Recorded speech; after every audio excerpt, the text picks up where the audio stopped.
राष्ट्र तेव्हाच घडते जेव्हा त्या राष्ट्रातील नागरिकांना त्याच्या अस्तित्वाची जाणीव निर्माण होते. छत्रपती शिवाजी महाराजांच्या राजधानीविषयी मी आज बोलणार आहे. रायगडावरच्या विकास कामात जो काही सावळा गोंधळ चालवलेला आहे, रायगड विकास प्राधिकरणाचे कंत्राटदार जे सामान वर नेत आहेत त्यांनी प्रति गाढव किती दर दिलेला आहे? 10 गाढवांचं काम एक रोपवे करतो एका वेळेला, असं साधारणतः आपण गृहीत धरूया. संडासात पैसे खाल्लेत, संडासात. भ्रष्टाचार म्हणजे काय असतो, कशात करावा? म्हणजे मी तर फार मोठे भ्रष्टाचार नाही आहे सांगत. किती पट अधिक घेणार हो, किती पट अधिक घेणार, हे खरंय का? जरा उघड केलं पाहिजे.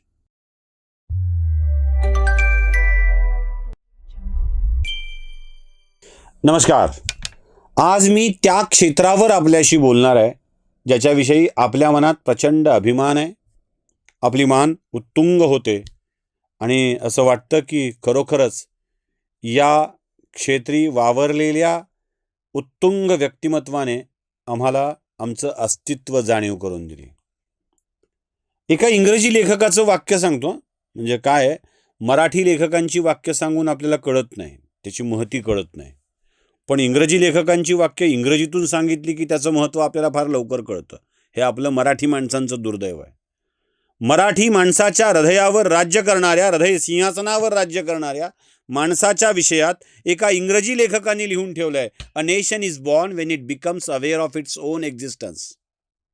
राष्ट्र तेव्हाच घडते जेव्हा त्या राष्ट्रातील नागरिकांना त्याच्या अस्तित्वाची जाणीव निर्माण होते.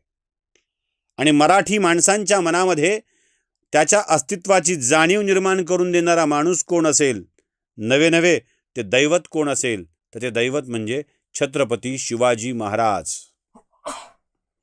छत्रपती शिवाजी महाराजांच्या राजधानीविषयी मी आज बोलणार आहे. रायगड, दुर्गराज रायगड, श्री क्षेत्र रायगड, श्रीमान रायगड. नुसतं रायगड असं म्हणताना सुद्धा कसं तरी होतं, म्हणून श्रीमान रायगड, म्हणून दुर्गराज रायगड, म्हणून मराठी माणसांचं श्री क्षेत्र रायगड. ज्या रायगडावरती आमचा राजा विसावला ते रायगड, ज्या रायगडावरून स्वराज्याचा अभिषिक्त सम्राट बनला तो रायगड. या रायगडाच्या संवर्धनासाठी महाराष्ट्राच्या सरकारने रायगड विकास प्राधिकरणाची स्थापना केली आणि राजे छत्रपती होते म्हणून छत्रपती आडनाव गिलावून स्वतःला त्यांचे वंशज म्हणविणाऱ्यांनी रायगडावरच्या विकास कामात जो काही सावळा गोंधळ चालवलेला आहे त्याच्याविषयी मला तुम्हाला आज बोलायचं आहे. छत्रपती शिवाजी महाराजांच्या पायदळाचे प्रमुख एका सरनोबताच्या 15व्या वंशजावर रायगडाच्या विकास कामाबाबत प्रश्न उपस्थित केले म्हणून एक केस दाखल करण्यात आली आहे आणि त्या केसनुसार त्याला आता पोलीस स्टेशनच्या चकरा माराव्या लागत आहेत. यापेक्षा दुर्दैवाची गोष्ट कोणती? एक विषय सविस्तरपणे सांगत जाणार आहे.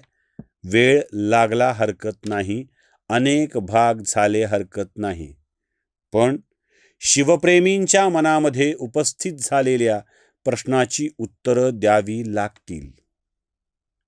तुम्हाला माहित आहे रायगडावर सामानाची वाहतूक कशी केली जाते?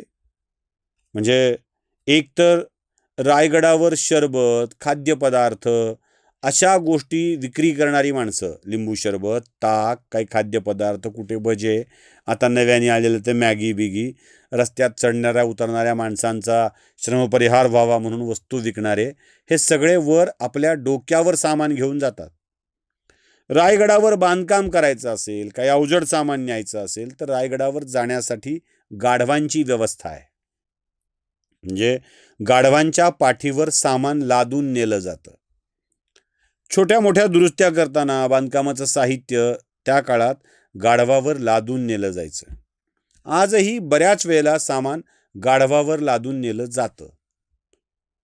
आता गाढवाच्या एका फेरीचा दर तिथे 300 रुपये. म्हणजे ज्यांच्याकडे गाढवं आहेत ते गाढवं दोन्ही बाजूला सामान टाकून, गाढवाच्या पाठीवर टाकून हळूहळू करत 50-60 किलो 70 किलो जे काही गाढवाची क्षमता असेल वाहून नेण्याची, म्हणजे गाढवाची क्षमता गाढवाच्या मालकाला माहीत असते बरं का, हा किती वाहून नेतो, गाढवाला नाही कळत आपली क्षमता किती येते. ते वाहून नेण्यासाठीचा 300 रुपये प्रति फेरी असा दर ठेवलेला आहे. विशिष्ट क्षमतेचा माल त्याच्या पाठीवर लादायचा आणि वर पोचवायचा, हा 300 रुपये दर ठरलेला आहे.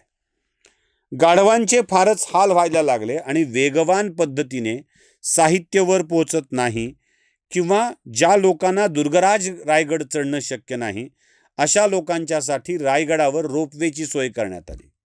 म्हणजे रोपवेनी माणसं रायगडाच्या तळापासून वर जाऊ लागली. याच रोपवेला जोडून एक सामानाचा रोपवे तयार करण्यात आला. म्हणजे तिथून त्याच रोपवेनी सामान पण नेलं जाऊ शकतं. साधारणतः 500-700 किलो एका वेळेला वाहून नेण्याची त्याची क्षमता आहे. म्हणजे 5 क्विंटलपर्यंत 10 गाढवांचं काम एक रोपवे करतो एका वेळेला, असं साधारणतः आपण गृहीत धरूया. या रोपवेचा दरही असाच कमी आहे, जे सामान वाहून न्यायचं असेल तर. आता एक सरकारी यंत्रणा तिथल्या कामासाठी सामान लादून नेणार असेल तर ती कशा स्वरूपात नेईल? म्हणजे सुरुवातीला अगदी छोटा विषय सांगतोय बरं का मी. कशा स्वरूपात नेईल? 300 रुपये देऊन गाढवावर घेऊन जाईल. कामाला जरा वेळ लागेल, कारण 10 गाढवं 25 गाढवं 50 गाढवं जी काही एकदाच वर न्यायची, त्या गाढवांना 50 गाढवांना एकत्रित नेलं तरीही सामान पोचायला, कारण विटा किती नेणार, सिमेंट किती नेणार, एकच गोणी का 2 गोण्या एका गाढवावर टाकायच्या, हा सगळा प्रश्न आहे. त्यामुळं काही सामान रोपवेनी न्यावं लागेल, काही सामान गाढवानी न्यावं लागेल. नेलं तर 300 रुपये द्यावे लागतील. आता माझा प्रश्न हा आहे की रायगड विकास प्राधिकरणाचे कंत्राटदार जे सामान वर नेत आहेत त्यांनी प्रति गाढव किती दर दिलेला आहे? म्हणजे रायगडाच्या पायथ्याशी असलेल्या गाढवाच्या मालकांना अधिकृतरित्या विचारावं की बाबांनो तुम्हाला किती दर दिला आहे. आणि 2, एक सुविधा उपलब्ध असताना रोपवेमधून हे सामान का नेलं गेलं नाही? का नेलं गेलं आहे? नेलं गेलं नाही असंच उत्तर मिळेल, कारण रोपवेनी न्यावं तर रोपवे अधिकृत बिल देईल. जेवढ्या रकमेचं सामान वर नेलं गेलं आहे तेवढंच बिल देईल, जास्तीचं बिल मिळणार नाही. GST BST भरावा लागेल आणि त्यामुळे यांना कंत्राटातले दर वाढवून दाखवता येणार नाहीत. रायगडावर असा घोळ करताय. अहो छत्रपती राजे, आपण त्या रायगड विकास प्राधिकरणाचे अध्यक्ष आहात.